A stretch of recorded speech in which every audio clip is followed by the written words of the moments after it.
Hi, ഞാൻ രാജി. പൂക്കളെയും ചെടികളെയും ഒക്കെ ഇഷ്ടമുള്ളവരാണ് നിങ്ങളെങ്കിൽ ചാനലൊന്ന് സബ്സ്ക്രൈബ് ചെയ്ത് സപ്പോർട്ട് ചെയ്യുക. സബ്സ്ക്രൈബിനടുത്തുള്ള ഒരു ബെല്ലൈക്കൺ കൂടി ഒന്ന് എനേബിൾ ചെയ്യുക. അപ്പോൾ നമ്മളിടുന്ന എല്ലാ വീഡിയോസിൻ്റെയും കറക്റ്റായിട്ടുള്ള നോട്ടിഫിക്കേഷൻ നിങ്ങൾക്ക് കിട്ടും. അതുപോലെ നിങ്ങൾ വീഡിയോ കാണുന്നത് പോലെ തന്നെ പ്രധാനപ്പെട്ട ഒന്ന് തന്നെയാണ് നിങ്ങളുടെ ഓരോ ലൈക്കുകളും. അപ്പോൾ ലൈക്ക് ചെയ്യാനും ആരും മടി കാണിക്കരുത്. അതുപോലെ ഗാർഡനിങ് ഇഷ്ടമുള്ള നിങ്ങളുടെ ഫ്രണ്ട്സിനും ഫാമിലി മെമ്പേഴ്സിനും ഒക്കെ വീഡിയോ ഒന്ന് ഷെയർ ചെയ്തിട്ട് കൊടുക്കുക. ഇപ്പോൾ ഈ ഒരു മഴക്കാലമൊക്കെ ആയതുകൊണ്ട് തന്നെ നമ്മളെ ചെടികളെല്ലാം നല്ല ഭംഗിയായിട്ട് തന്നെ നിൽപ്പുണ്ട്. അപ്പോൾ അധികം പേരുടെയും ചെടികൾ വേനൽക്കാലത്ത് പകുതിയും നശിച്ചു പോയിട്ടുണ്ടാകും. എന്നാലിപ്പോൾ നമുക്ക് ചെടികളെയൊക്കെ വളർത്തിയെടുക്കാൻ പറ്റിയ ഒരു സമയം കൂടിയാണ്.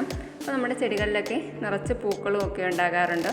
പൂക്കളുള്ള ചെടികൾക്കൊന്നും ഈ ഒരു മഴ വലിയ പ്രശ്നങ്ങളൊന്നും ഉണ്ടാക്കാറില്ല. എന്നാൽ നമ്മളെ ഇൻഡോർ ചെടികൾക്ക് ചില പ്രശ്നങ്ങളൊക്കെ ഉണ്ടാകാറുണ്ട്. അങ്ങനെയുള്ള ചെടികളെ നമ്മൾ കൂടുതൽ കെയർ കൊടുക്കുക. ബോർഡറായിട്ട് സെറ്റ് ചെയ്യാൻ പറ്റിയ ഒരു കളർ ചെടിയാണിത്. വെറും 3-4 പ്ലാന്റിൽ നിന്നാണ് ഞാൻ ഇത്രയും പ്ലാന്റുകൾ പ്രൊപ്പഗേറ്റ് ചെയ്തിട്ടുള്ളത്. ഇതിവിടെ അടുത്ത ഒരു ഗാർഡൻ ഐഡിയ ചെയ്യാനുള്ളൊരു വർക്കിലാണ്. അപ്പോൾ ഇത് കുറച്ച് പ്ലാന്റുകൾ സെറ്റ് ചെയ്തിട്ടുണ്ട്. അപ്പോൾ ഇതിൻ്റെ അധികം പ്ലാന്റുകളില്ല.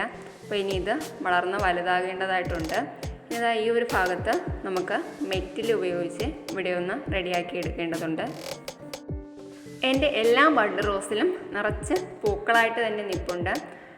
ഒരു ഫെർട്ടിലൈസർ കൊടുക്കുന്ന വീഡിയോ ഞാൻ മുന്നേ അപ്ലോഡ് ചെയ്തിട്ടുണ്ടായിരുന്നു, അമിനോ ആസിഡ്. അപ്പോൾ അമിനോ ആസിഡ് റോസ് പ്ലാന്റ്സിന് ഏറ്റവും നല്ലതാണ് കൂടുതലായിട്ട് പൂക്കളുണ്ടാകാനായിട്ട്.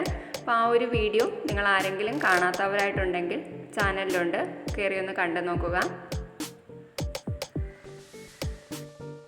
നമ്മുടെ 10 മണി ചെടികളും നിറച്ച് പൂക്കളായിട്ട് തന്നെ നിൽപ്പുണ്ട്. നമ്മുടെ പൂക്കളിൽ മഴത്തുള്ളികളും കൂടി ഉള്ളപ്പോൾ ഒരു പ്രത്യേക ഭംഗിയാണ് കാണാനായിട്ട്. ഈ ഒരു പ്ലാന്റിൻ്റെ പേരെനിക്കറിയില്ല, പക്ഷെ നിറച്ച് പൂക്കളുണ്ടാകുന്നൊരു ചെടിയാണ്. ഇപ്പോൾ പൂക്കൾ കുറവാണ്. ഇതിൻ്റെ പേര് ആർക്കെങ്കിലും അറിയാമെങ്കിൽ ഒന്ന് കമൻറ്റ് ചെയ്യുക.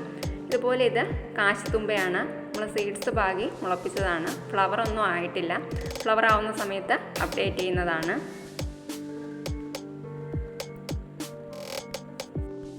ആദ്യമായിട്ട് നമ്മുടെ ഗാർഡനിലെ ഹോയ പ്ലാന്റിൽ ബഡ് വന്നിട്ടുണ്ട്. ഇപ്പോൾ നിറച്ച് മുട്ടുകൾ വന്നിട്ടുണ്ട്. ഏത് കളറാണ് എന്നറിയില്ല. ഒരു 4-5 വെറൈറ്റി എൻ്റെ കയ്യിലുണ്ട്. ആദ്യമായിട്ട് ഒരു പ്ലാന്റിലാണ് ഇതുപോലെ ബഡുകൾ വന്നിട്ടുള്ളത്. പിന്നെ ഹാങ്ങിങ് പ്ലാന്റ്സുകളും നല്ല ഭംഗിയായിട്ട് തന്നെ നിൽപ്പുണ്ട്. ഇത് ബ്രോമിലിയാഡാണ്. ബ്രോമിലിയാഡിൻ്റെ കോമൺ ആയിട്ട് എല്ലായിടത്തും കണ്ടുവരുന്ന ഒരു വെറൈറ്റി തന്നെയാണ്. അപ്പോൾ ഇതിലും ഫ്ലവറൊക്കെ വന്നിട്ടുണ്ട്. ഒരാഴ്ച എന്തായാലും ഈ ഫ്ലവർ കാണും ഇതിൽ. ഇത് റിപ്സാലിസ് ആണ്. റിപ്സാലിസിൻ്റെ കോമൺ ആയിട്ട് എല്ലായിടത്തും കണ്ടുവരുന്നൊരു പ്ലാന്റാണ്. അതിലൊരു കളർ ചേഞ്ച് വന്നൊരു റെഡ് കളറിലേക്ക് മാറുന്ന സമയത്ത് അതിൽ ബഡുകളൊക്കെ വരാറുണ്ട് കേട്ടോ. ഒരു വൈറ്റ് കളറുള്ള ചെറിയൊരു ഫ്ലവർ വരാറുണ്ട് അതിൽ. അപ്പോൾ അത് വരാനുള്ള തയ്യാറെടുപ്പിലാണ്.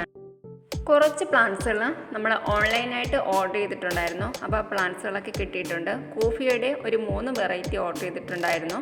അതുപോലെ തന്നെ പനാമ റോസ് ഞാനൊരു ചെറിയ പ്ലാന്റ് ആയിരുന്നു പ്രതീക്ഷിച്ചിരുന്നത്. എന്നാൽ നല്ല വലിയ പ്ലാന്റാണ് അയച്ചു തന്നിട്ടുള്ളത്. ബഡൊക്കെയുള്ള വലിയൊരു പ്ലാന്റാണ് അയച്ചു തന്നിട്ടുള്ളത്. അതുപോലെ തന്നെ കുറച്ച് ചെത്തി നഴ്സറിയിൽ നിന്ന് വാങ്ങിയിട്ടുണ്ടായിരുന്നു. അപ്പോൾ ഈ പ്ലാന്റുകളും ഒന്ന് നടണം.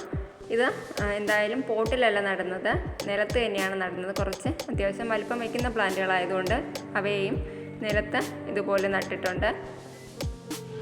ഇത് മുന്നേ നമ്മുടെ ഗാർഡനിൽ തന്നെ ചെയ്തിട്ടുള്ള ഒരു ഐഡിയ ആണ്. അപ്പോൾ ഇതിൻ്റെ വീഡിയോ നമ്മുടെ ചാനലിൽ അപ്ലോഡ് ചെയ്തിട്ടുണ്ട്. ഇതും കാണാത്തവരാരെങ്കിലും ഉണ്ടെങ്കിൽ ഒന്ന് കയറി കാണുക. ഇന്നത്തെ ഈ ഒരു ചെറിയ വീഡിയോ നിങ്ങൾക്ക് എല്ലാവർക്കും ഇഷ്ടമായി കാണുമെന്ന് പ്രതീക്ഷിക്കുന്നു. ഇഷ്ടമായെങ്കിൽ മാക്സിമം ഷെയർ ചെയ്യാം. നിങ്ങളുടെ സപ്പോർട്ട് ഉണ്ടെങ്കിൽ മാത്രമേ തുടർന്ന് നമുക്ക് വീഡിയോ ഇതുപോലെ നല്ല രീതിയിൽ ചെയ്യാൻ പറ്റൂ. അപ്പോൾ വീണ്ടും കാണാം. Bye bye.